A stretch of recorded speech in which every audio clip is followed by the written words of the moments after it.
થાકી ગયા છો તો પછી યાર સાથ આપો. આટલા દાડા આપ્યો છે, હવે અંતિમ ચરણ છે.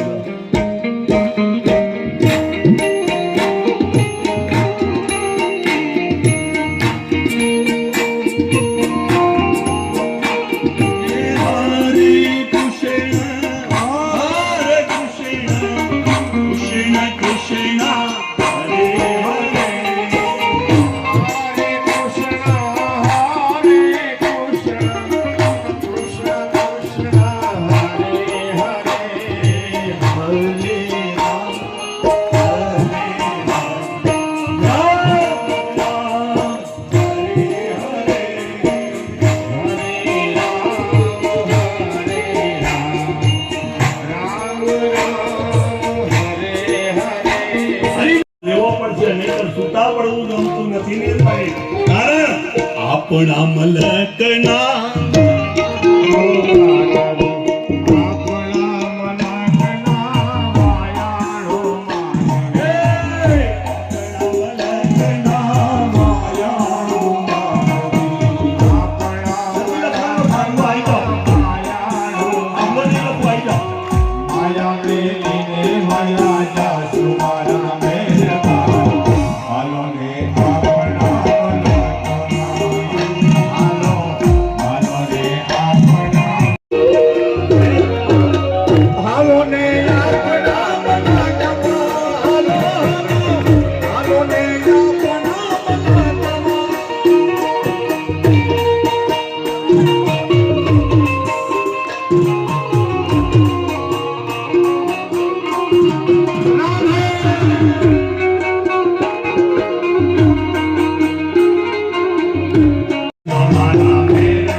ઉતારાની પણ સુંદર વ્યવસ્થા થઈ.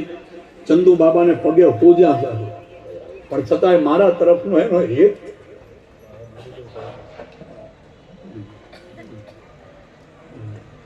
હેત છે. અને હેતને કારણે સાહેબ જ્યાં જ્યાં કથા હોય, આવું એવું નથી કે તમે પરિચયમાં છો, જ્યાં પણ કથા હોય ત્યાં ચંદુ બાપા મારા વડીલમાં છે. કદાચ બીજા કોઈને કંઈ પણ ઉતાવળું બોલું ખરું, કઈ પણ દઉં, પણ વિષ્ણુભાઈ ને મારા જીતુભાઈ ને બધાને ખબર, ચંદુ બાપા જે કંઈ કહેતો એમાં હું એનું યશ,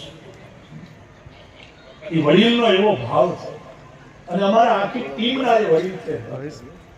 અને ચંદુ બાપાની ઈચ્છા એવી છે કે ડોંગરેજીની કથાઓ જેટલી થઈ એવી જ્યાં સુધી જીવતા સુધી શાસ્ત્રીજીની કરાવું. એ ભાવને વંદન કરું છું. આપ સૌએ દિનેશ વંશ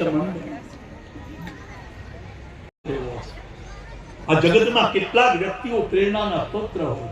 આપણે ત્યાં પ્રેરણાના સ્તોત્ર બરાબર હતા ત્યાં સુધી સમાજને વાંધો ના આવ્યો, પણ પ્રેરણાના સ્તોત્ર બદલાવા માંડ્યા. એને કારણે બોલિવૂડના બધા આપણે પ્રેરણાના સ્તોત્ર થયા, ત્યારથી નકરવા સાફ સફાઈમાં જ રહ્યા. આ પરિવાર બધા જ સ્તંભ જેને લખાયા એ બધો પરિવાર સાથે સાથે મેં પહેલા કીધું આજ સુધી વિશ્વ ઉમિયાની કથા હોય બીજી બધી કથા ગાંધીનગરમાં 30 કરોડ રૂપિયા બોલાય, પ્રમુખે બોલે, બધાએ બોલે, પણ મને ક્યારેય સાહેબ પૈસા બોલાય ત્યાં એને ઉચકવા કે એને સન્માનિત કરવા, મને ઊભા થવાની પ્રેરણા મારા હનુમંતે ક્યારેય નથી કરી. પણ આજ પહેલી વાર આ કથામાં નરેશને જોયા પછી મને સાહેબ ઊભા થઈ જવાની, એટલે કદાચ ક્યાંક મર્યાદા ભંગ થઈ હોય પણ મારા હનુમંતે મને પ્રેરણા કરી એટલે જઈ આવ્યો. અને અતિ આનંદ કે સંપત્તિ હોય તો વપરાય કેમ એ સાહેબ. આપ સૌને લાખ લાખ વંદન કરું અને મારા હનુમંતને પ્રાર્થના કરું, અમે બ્રાહ્મણના દીકરા છીએ સાહેબ, આશીર્વાદ જે આપીએ એ તમને ફળવા જોઈએ.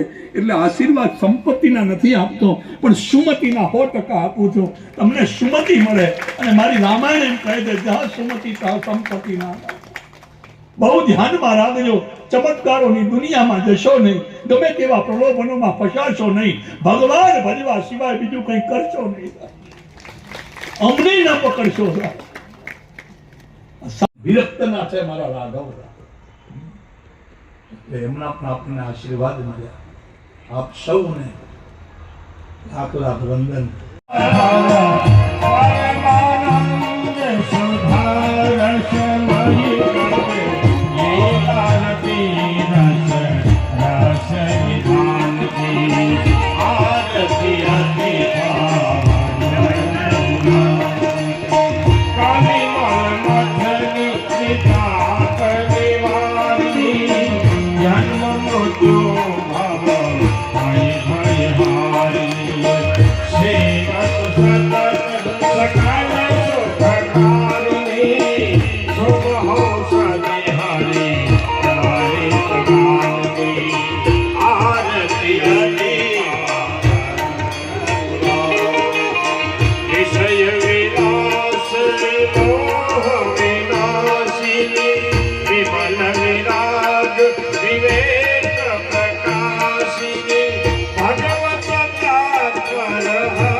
આજ વસઈના આંગણે શ્રી રામ ફાઉન્ડેશન દ્વારા ભગવાન અયોધ્યામાં જેમ બિરાજમાન થયા એમ ગુજરાતમાં રામલલાને બિરાજમાન કરવાનો પહેલો સંકલ્પ શ્રી રામ ફાઉન્ડેશને વસઈમાં કર્યો. અને એના ભાગરૂપે અહીં સિનિયર સિટીઝન પાર્કની બાજુમાં જગ્યા લેવાઈ અને એ જગ્યામાં શ્રીમદ ભાગવત કથાનું આયોજન કરવામાં આવ્યું.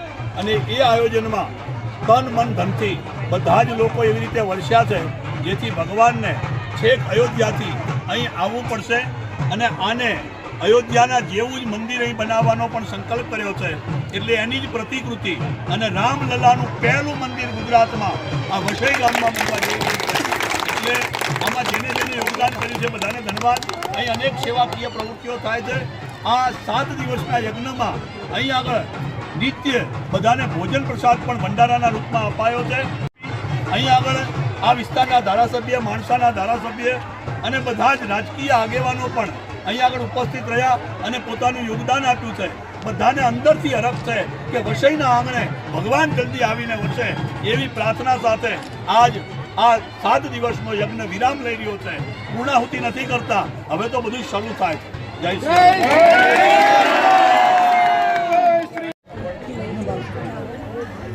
આ યજ્ઞમાં આજુબાજુના બધા જ 25 થી 30 ગામોએ અહીં આગળ આવીને ભજન કર્યું છે, સાથે ભગવાનનો પ્રસાદ પણ લીધો છે. અને મારી આજુબાજુમાં બધાએ ઉભેલા શ્રી રામ ફાઉન્ડેશનના ટ્રસ્ટીસીઓ છે. અહીં આગળ અશોકભાઈ છે, નરેશભાઈ છે અને દિનેશભાઈ આ સંસ્થાના પ્રમુખ પદે છે. એટલે એમની નેતાગીરીમાં નહીં પણ એમના સેવકપણામાં બધા જ સાથે જોડાયેલા છે. ભગવાન ફરી એક જ પ્રાર્થના કરીએ કે બધાને સુખિયા કરે અને વહેલા રામલલા અહીં આવીને બિરાજે. એકવાર જોરથી રામ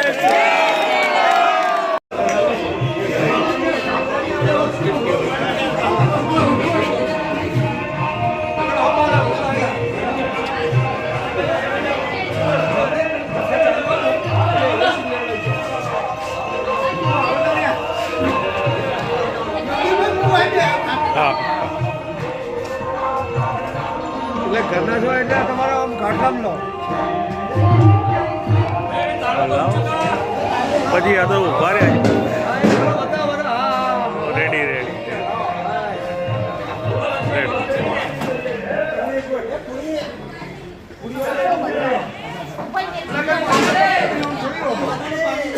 છેલ્લે ભગવાન શ્રી રામની જય બોલાવાની છે. બોલો રામચંદ્ર ભગવાન બોલો કૃષ્ણ ભજન દેવ